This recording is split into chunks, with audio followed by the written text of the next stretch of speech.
digamos, todo lo que significa esto que el profesor decía hace un momento, el genocidio. Estamos viendo hoy que repite el modelo, absolutamente lo está repitiendo. Y desde luego a los compañeros y amigos del nuevo movimiento FARC, que ya tienen 80 asesinatos absolutamente dirigidos, desde luego. O sea, eso no es un fenómeno casual, ni de faldas, ni de peleas de vecinos. Es un problema de fondo, estructural, frente al cual tenemos que mirarnos. Por eso mi conclusión va en el siguiente sentido. ¿Cómo plantear el tema de un sistema integral de verdad, justicia y reparación y compromiso y garantía de no repetición en las condiciones del posacuerdo y en las dificultades y las definiciones que en este momento se viven en la sociedad colombiana? Y en ese marco, pienso yo, ¿cuál es el papel de la actitud nuestra frente a la, voy a decir seguramente una barbaridad, de la cultura, el papel del relato, el papel de esta universidad pública que estamos defendiendo hoy, para que pueda pensar y para que pueda darle la mano al país, pensándose y buscando sus nuevos elementos de identidad, frente a la necesidad de crear una nueva lógica de las relaciones sociales e interpersonales y una nueva, si se quiere, una nueva identidad democrática en este país. Y por eso me parece que en este marco conclusivo, yo diría, ¿cuál es, en este sentido de descubrir el papel del genocidio como práctica social y como instrumento de la dominación históricamente en nuestro país? En la respuesta desde el punto de vista de cómo construir la democracia realmente en el país. Aquí no existe, no puede haber existido una democracia con genocidios incorporados. Desengañémonos y en ese sentido contribuyamos a hacer claridad al mundo y a la propia sociedad colombiana, que se cree que aquí hay una democracia porque tenemos elecciones cada 4 años. Yo creo que eso es un punto esencial. No pueden existir democracias que toleren el exterminio, los crímenes de Estado o los genocidios dirigidos contra ideologías que tienen plena libertad y pleno derecho, no solamente a existir, sino a proponerse como proyectos políticos e históricos a las sociedades en función de superar el capitalismo. Y desde luego, cómo construir esa identidad de la coexistencia pacífica, con libertades y con garantías para todos y todas. Y por lo tanto, cómo crear en el marco de la idea de la no repetición la necesidad de construir en el mediano corto plazo una sociedad humanizada en Colombia. Esa sería mi conclusión. Muchas gracias. Damos la palabra a Alberto Gómez Montañez, especialista y magíster en Derechos Humanos, docente de la Universidad Libre de Cúcuta en la asignatura de Derechos Humanos y Derecho Internacional Humanitario y procurador judicial ambiental y agrario en el norte de Santander, quien titula su ponencia Memoria y Verdad en el genocidio político de los militantes de la Unión Patriótica en Colombia. Buenos días a todos y a todas.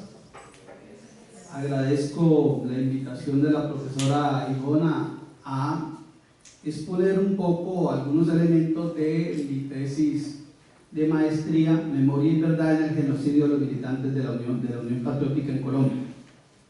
Y quiero iniciar con una reflexión de Walter Benjamin. Solo una humanidad redimida le cabe por completo en suerte su pasado. Solo para una sociedad, una humanidad redimida se ha hecho su pasado citable en cada uno de los momentos. Si bien es cierto, comparto que los temas de la violencia política se mantienen, pero son unos retos que, si hoy estamos hablando de reconciliación, si hoy estamos hablando de memoria y de verdad histórica, son necesarios atrevernos a mirar otras narrativas y otras formas de ver estos temas. Y parto también que, digamos, el reto académico que asumí, que animaba un poco el trabajo, es hacer un aporte a esa narrativa. de resistencia al olvidar, de olvidar que las atrocidades y los crímenes de sistemas cometidos contra los militantes del partido Unión Patriótica e igualmente contra los miembros del Partido Comunista.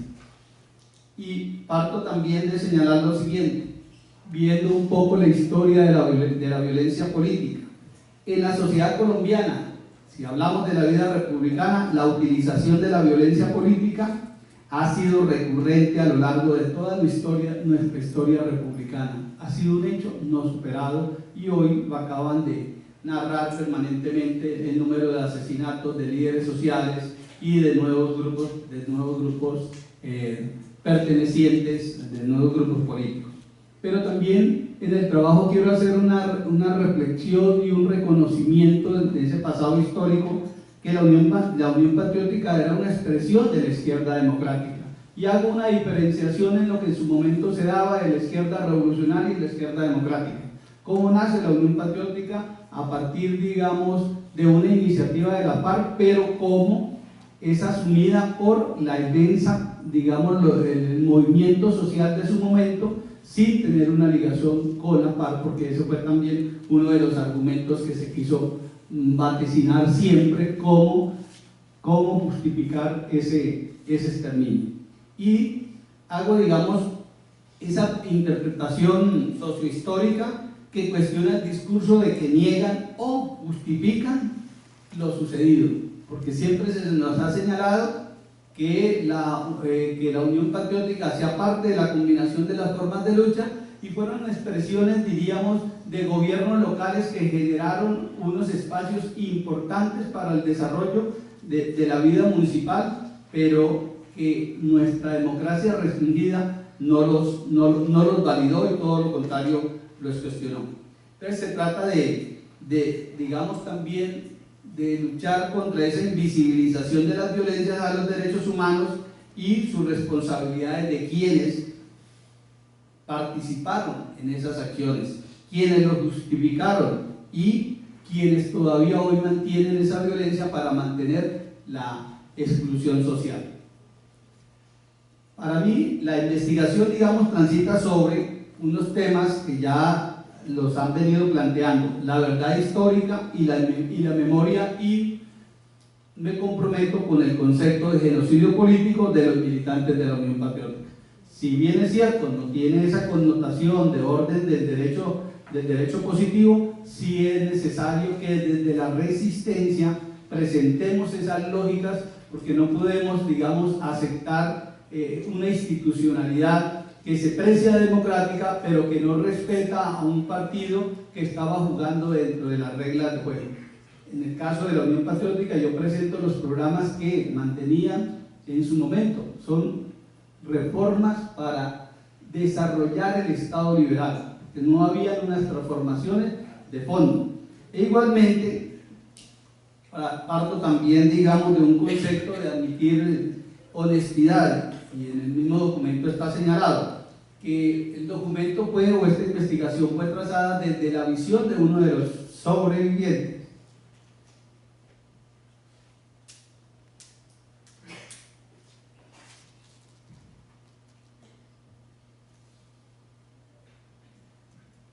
Bueno, y que la finalidad es buscar las causas, los responsables en el exterminio por razones políticas de los militantes de la Unión Patriótica y resaltar el deber de la memoria y de la verdad. Porque se han presentado, digamos, y traigo a colación simplemente tres hipótesis discursivas sobre el tema de la Unión Patriótica. Una, las narrativas que hacen negación de los hechos. Todavía lo seguimos oyendo, que eso era un enfrentamiento entre temas de mafia, de los narcotraficantes con la FARC, y de intermedio estaba la Unión Patriótica, que esos hechos no sucedieron por razones de orden político. Segundo, los que dicen que el genocidio es consecuencia de la combinación de las formas de lucha del Partido Comunista, que está con anterioridad a esa resolución, y entonces justificaban que la Unión Patriótica hacía vida legal, pero al mismo tiempo vía armada, y eso era una de las justificaciones. Y una tercera hipótesis las que señalan que fueron efectos de la aplicación de la doctrina de la seguridad nacional. Como lo señalaba Jaime, desde una vez culminada la Segunda Guerra Mundial se empieza a aplicar para América todo el concepto de la doctrina de la seguridad nacional, y que va a tener unas implicaciones no solo diríamos para el caso de la Unión Patriótica, sino el caso de la UNO, el caso del Frente Democrático, y cómo se inició todo ese proceso en el Magdalena Medio, donde la influencia del Partido Comunista en Puerto Boyacá, Puerto Berrío y esas áreas fueron exterminadas a sangre y fuego. O sea, que ahí lo que va a suceder con la Unión Patriótica es cómo mejorar digamos, niveles de violencia, y que inicialmente van a estar muy ligadas a ciertas áreas. Luego ustedes podrán ver en la historia cómo se lleva, después del Magdalena Medio, se lleva a la parte de Córdoba o al eje bananero, o se lleva también al Caquetá o al Meta, que también fue una de las áreas de influencia de la Unión Patriótica. Pero no significa, sin embargo, que eso haya, digamos, fue también generalizada, porque por ejemplo nosotros en Norte de Santander también tenemos ahí un listado de personas asesinadas. El primer presidente departamental de la Unión Patriótica fue asesinado junto con su esposa. Y entonces el trabajo pretende, digamos, develar la existencia y puesta en marcha de una estrategia contrainsurgente de la guerra preventiva que lo soportó, reivindicar la rebeldía de los sectores sociales que desafiaron el statu quo y resaltar la resistencia de las víctimas en procura de que su tragedia no caiga en las políticas del silenciamiento o de los olvidos promovidos por los centros de poder. Hoy encontramos que aún algunas manifestaciones, y ahí están señalados algunos de los medios de comunicación, señalan que eso no sucedió en nuestra parte. También es importante resaltar que la experiencia, digamos, del mundo occidental es de que a partir de mediados del siglo XX se le ha dado una gran importancia a rescatar la memoria desde una mirada de los perdedores. Pero aquí lo que se quiere resaltar no es reivindicar la vocación liberadora de los oprimidos, porque de nada justificamos para repetir que es que debemos arrepentirnos de nuestra puesta en acción, de nuestra acción política, y como pidiendo casi perdón, y no, nosotros debemos reivindicarle tanto a un Estado que dice legitimarse a partir de ser un Estado liberal, pero que en su desarrollo de los derechos políticos no ha guardado consonancia con ellos.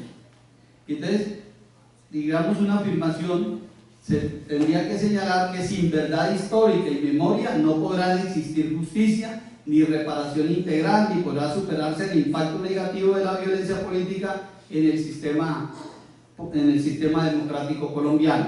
¿En qué sentido?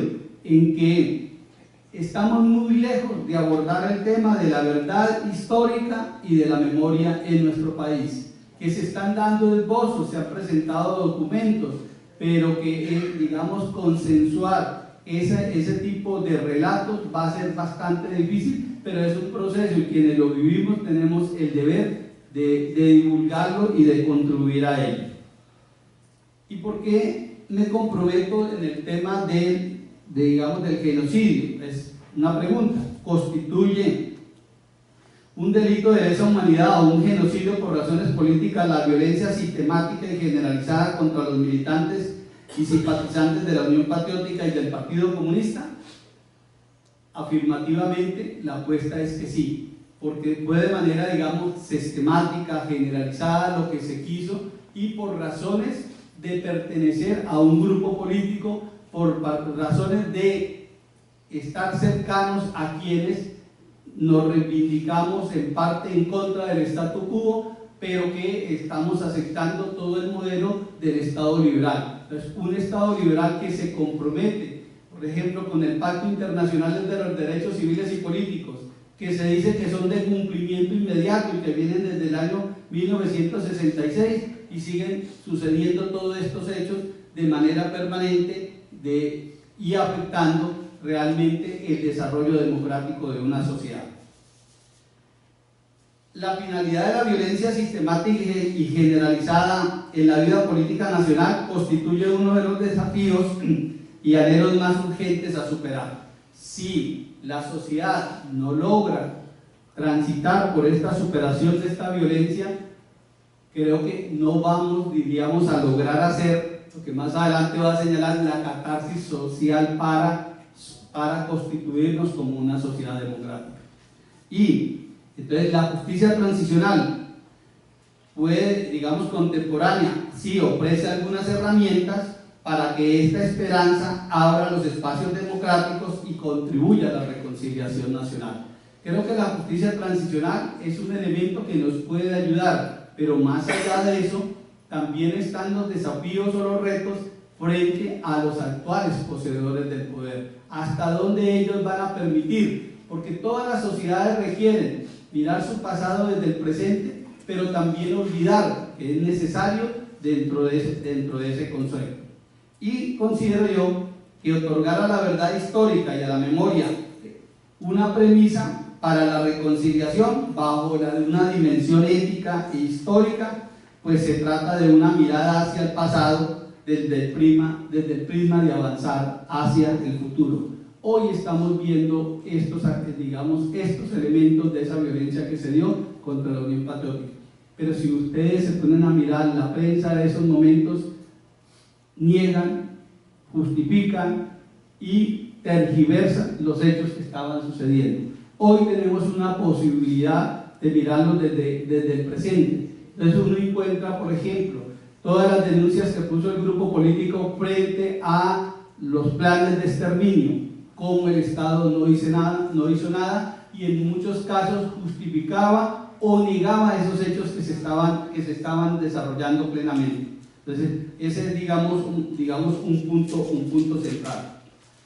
Y la memoria y la verdad histórica sirven para reivindicar la reconciliación como catarsis social de recordar y olvidar de manera propositiva.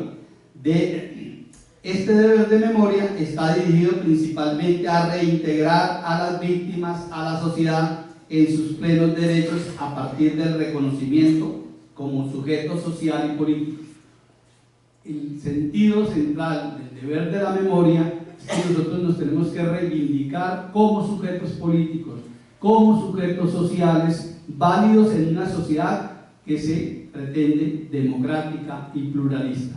Y cuando es necesario mostrarlo, porque ya el tiempo, vienen nuevas generaciones, no vivieron esos hechos y van a considerar que las narrativas que están dando desde lo oficial son las válidas. Entonces, hay que explicarse por qué nace la Unión Patriótica. Y la Unión Patriótica nace porque coincidieron unos elementos en ese momento de la historia nacional. Uno, que el Partido Comunista en su 13 Congreso estableció la apertura democrática porque habíamos tenido unos regímenes de represión, en el gobierno de Turbay. Segundo, que el gobierno de Belisario Betancur planteó unas negociaciones. Tercero, que la FARC en su 7ª conferencia también habían planteado una negociación. Y cuarto, que en la vida latinoamericana se estaban dando aperturas democráticas como las que se estaban germinando en el Cono Sur. Entonces, había unas condiciones objetivas que se dieron, pero luego también uno encuentra cómo hay una resistencia de quienes, de los militares, de los empresarios, y ahora es necesario reivindicar los responsables. ¿Y quiénes son los responsables? Pues estos grupos de poder, tanto militares como empresariales, de los medios de comunicación, tienen mucha responsabilidad en ese genocidio frente a la Unión Patriótica. Entonces hay que buscar los responsables, porque sabemos que no pueden ser ya juzgados, porque muchos de ellos han muerto, pero sí es necesario reivindicar la memoria y la verdad histórica. Muchas gracias.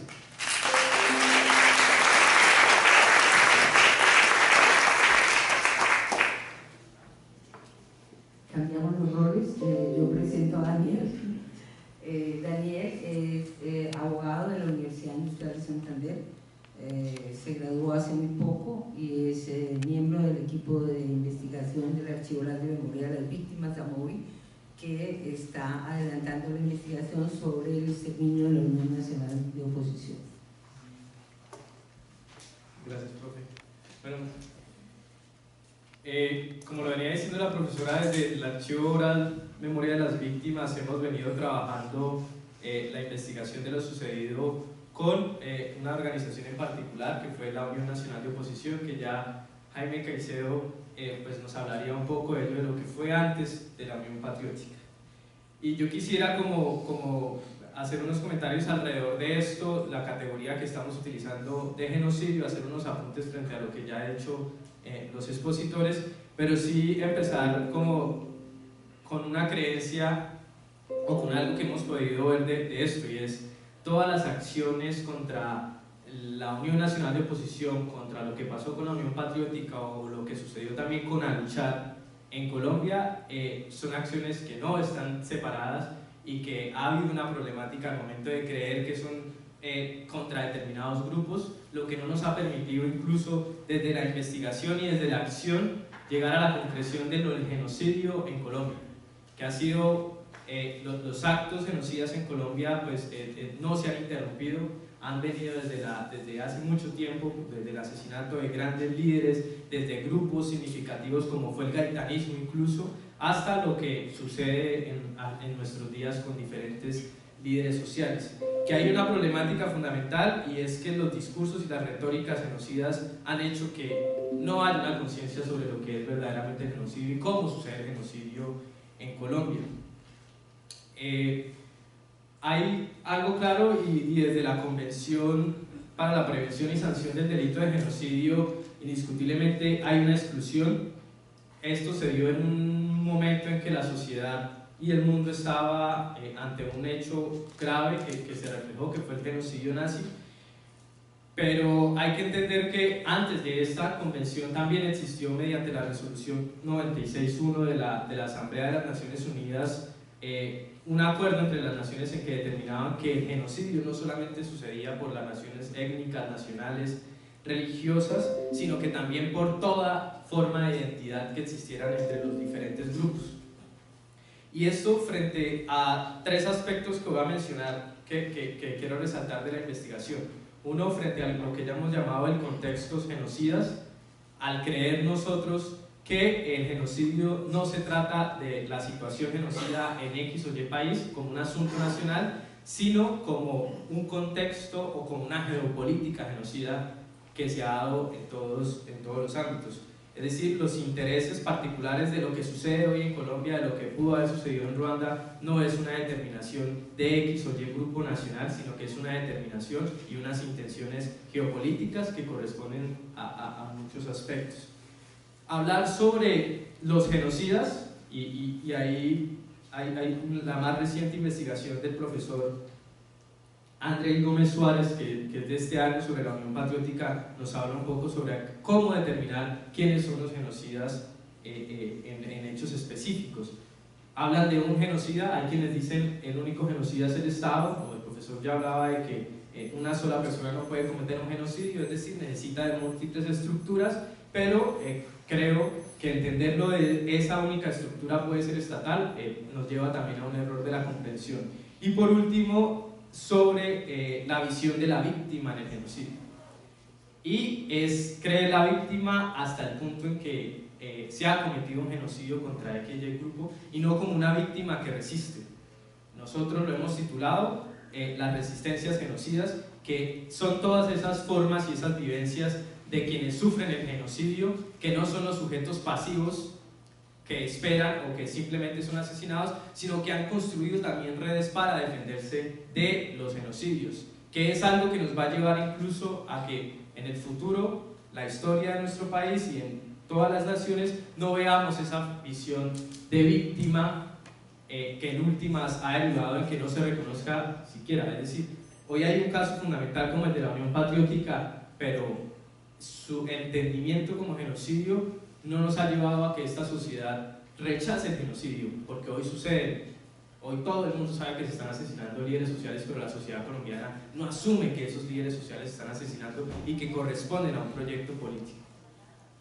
Frente al contexto genocida y lo que ya resaltaba, y ya lo hablaron diferentes profesores, de muchos tiempos han existido intereses colonialistas, imperialistas, y esto, alejar esta lectura de lo sucedido en Colombia, de lo que fue la seguridad, la doctrina de seguridad nacional y todas las políticas, todos los mandatos que incluso el padre Giraldo en sus investigaciones ha esgrimido, en donde los agentes del Estado han manifestado o han tenido alianzas con diferentes países. La Escuela de las Américas, donde muchos de nuestros militares, de los militares en Colombia se entrenaron, correspondían pues a un contexto que buscaba en últimas posicionar X o Y forma de gobierno. Y ahí es donde entro y concuerdo con el profesor. El genocidio indiscutiblemente está inspirado por unas razones políticas. Ya esto corresponde a unos intereses también económicos, sociales o de otro tipo. Entonces, conocer este contexto nos va a permitir a nosotros también desarrollar una visión más amplia que nos permita entender también cuáles son las posiciones de los diferentes países en la ocurrencia de los diferentes genocidios en nuestro país. Frente al papel del perpetrador, creo, y el contexto nos ayuda a analizar que hay unos intereses que se cruzan, que son determinantemente políticos, pero se llegan a sumar y los actores genocidas en los tiempos no son los mismos. Es decir, hablaba Jaime sobre el Estado, y quienes cometieron principalmente el genocidio contra los miembros de la Unión Nacional de Oposición fueron militares y policías. En esa época no existían los paramilitares, o no se estaban conformando como lo conocemos hasta el día de hoy, pero habían agentes económicos, habían agentes políticos que no hacían parte tal vez de la estructura estatal, pero confluían en unos intereses en acabar con X o Y personas. Esto no se trató simplemente de la Unión Nacional de Oposición como Unión Nacional de Oposición, sino de un proyecto político en específico, y era el proyecto de mantener principalmente en la Unión Nacional de Oposición, como lo analizamos en el proyecto, en el Magdalena Medio, grandes terratenientes tenían sus intereses, y ahí estaban sumados algunos políticos de las regiones e incluso nacionales que llevaron a cabo estos. Y también en las formas de construcción, en las retóricas que se han construido desde las partes militares, desde los diferentes sectores, que hoy crean una conciencia de que sí era necesario acabar con X o Y persona. Y finalmente, frente al grupo y la forma en que vemos la víctima, yo creo que es fundamental y para mí es lo más importante al momento de llevar a cabo la investigación. Y es porque seguimos hablando de la víctima, y esa víctima como la inocente, o sea, en el hecho del genocidio es una víctima inocente, es decir, no se debe dar ese hecho genocida, o esos actos genocidas, pues creemos o partimos de la base de los principios de la libertad para desarrollar X o Y proyecto político. Pero creer que la víctima fue hasta eso es entender la víctima hasta el momento en que se entierra o se tiene que emigrar o hacer cualquier acción que derive en eso, más no una víctima que opuso y que se opuso a esas formas de poder. Es decir, si hoy entendemos a las víctimas del genocidio como una identidad política, con una identidad social, con una identidad económica, podemos ver que las sociedades, cada día que vayamos entendiendo estos casos, como el de la Unión Patriótica, como el de Aluchar, como el de la UNO, no lo entendamos en la individualidad de lo que correspondía a esos grupos en particular, sino como un proyecto político, como un proyecto de sociedad, como un proyecto de humanidad, que es un poco lo que eran lo que disponían esto, tanto para hacer memoria con ellos, para que en estas sociedades no se repitan.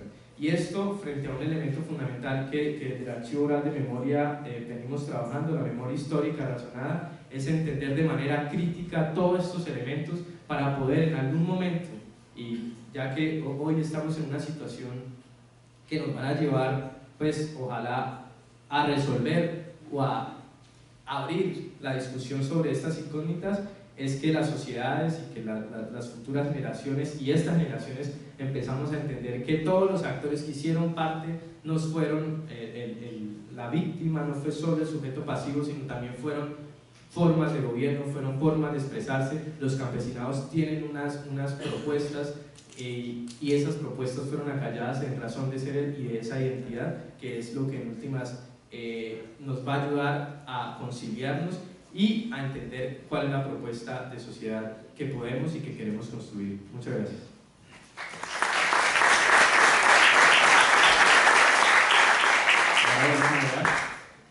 Vamos a hacer 3 preguntas por cuestiones de tiempo entre el público a los ponentes.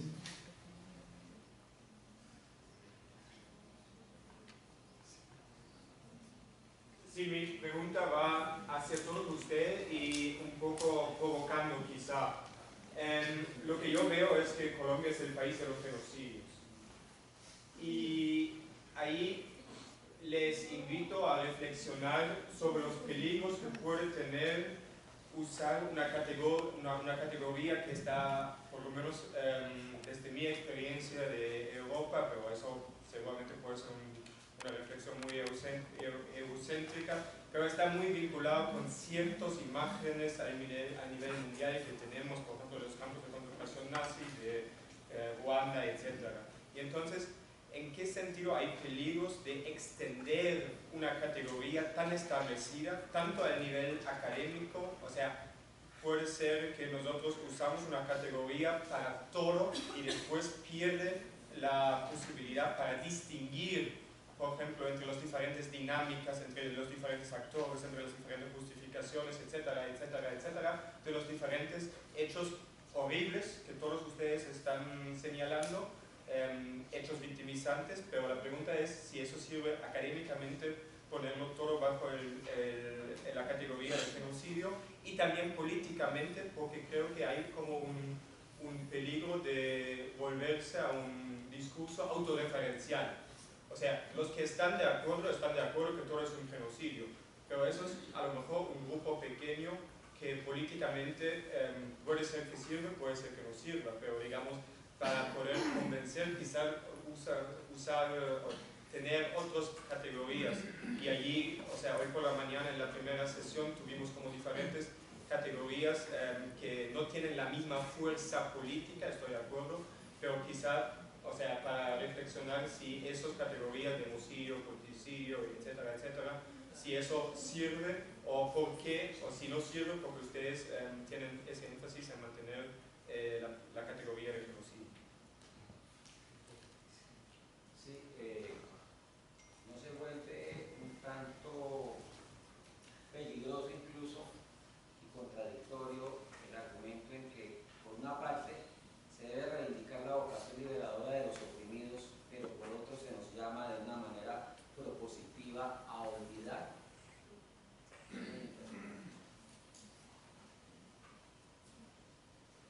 Yo creo que hasta hoy vive Elena Riefenstahl, la que filmó El triunfo de la voluntad, tiene 105 años.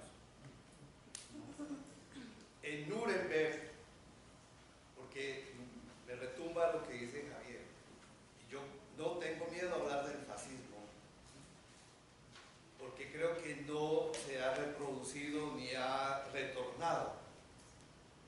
En Nuremberg, Hitler produjo el discurso más homofóbico que hombre alguno en la tierra haya dicho, que había que desaparecer de la faz de la tierra al otro. Y millones de seres humanos se arrodillaron frente a ese discurso que hipnotizaba. Hace poco, Bolsonaro dijo que a las mujeres feas posiblemente, o que es legítimo violarlas, y ese mismo día aumentó, ¿sí? Aumentó el número de votación a este señor Bolsonaro, si es que se llama señor.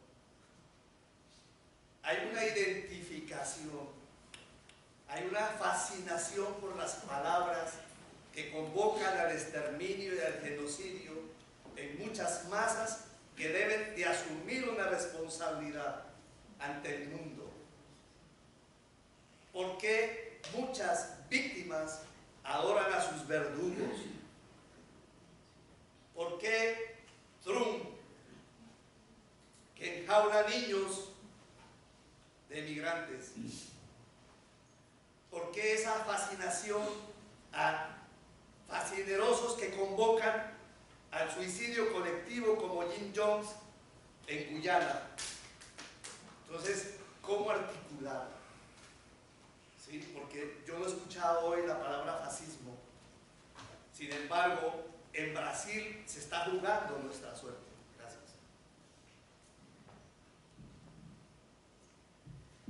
Bueno, bien concreta la respuesta.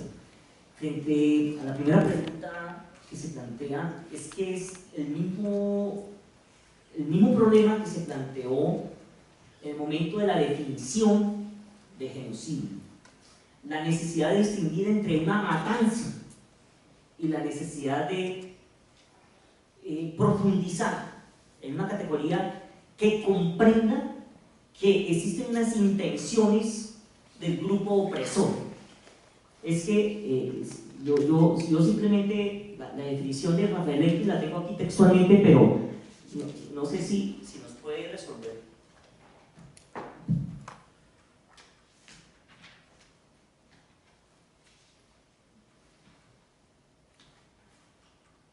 Dice muy sencillamente Lemkin: el genocidio tiene dos fases.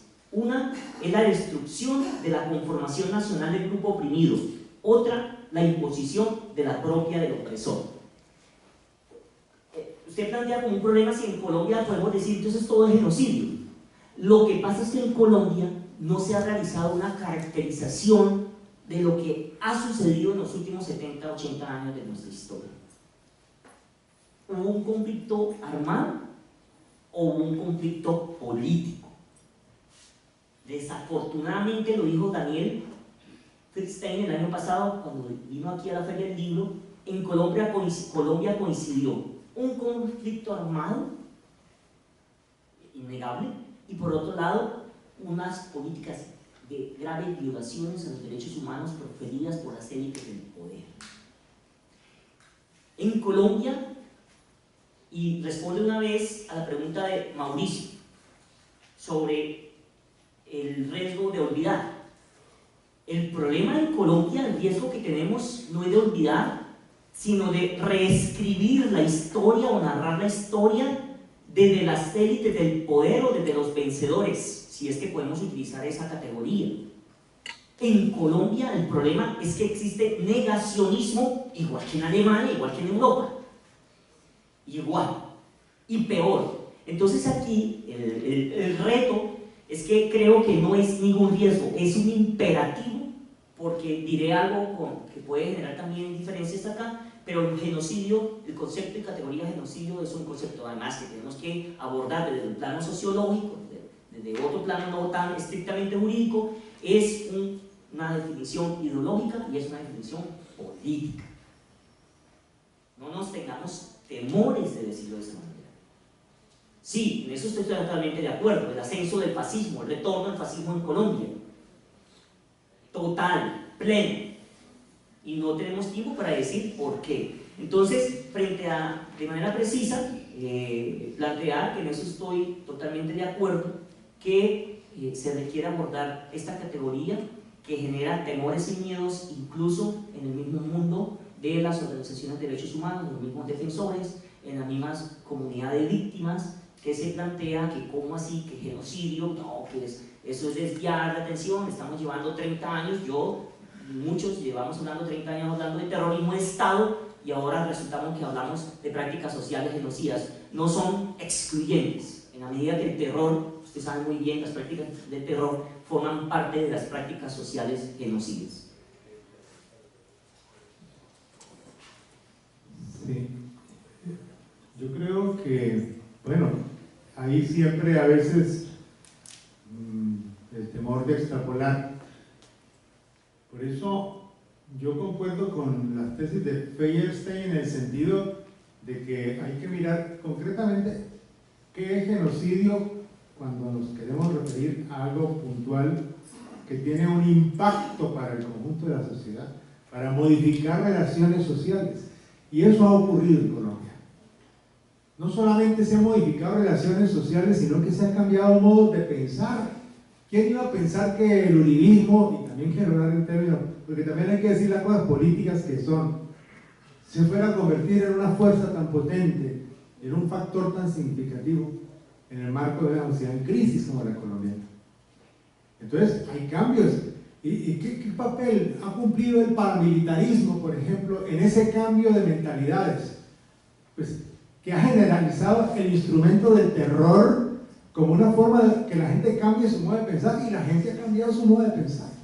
Cuando yo entré a la universidad pública a pelear en la Federación Universitaria Nacional, la gente pensaba de una manera, hoy piensa de otra. Afortunadamente hay gente que estamos ganando para esta lucha para defender la universidad pública. Pero quiero mencionar esto. Feyerstein también tiene una dificultad. Es que el genocidio en Argentina, con todas las características que él analiza, ocurre bajo unos regímenes de golpes militares y de regímenes militares. La diferencia en Colombia que confunde es que los genocidios, o los momentos de genocidio, o los episodios de genocidios que estamos tratando de concretizar ahora en los casos de Unión Patriótica, con el componente del elemento anticomunista como uno de los factores que está detrás de todo esto. No solamente de la contrainsurgencia y de la guerra y de la lucha armada, sino también de la represión y de la moderación de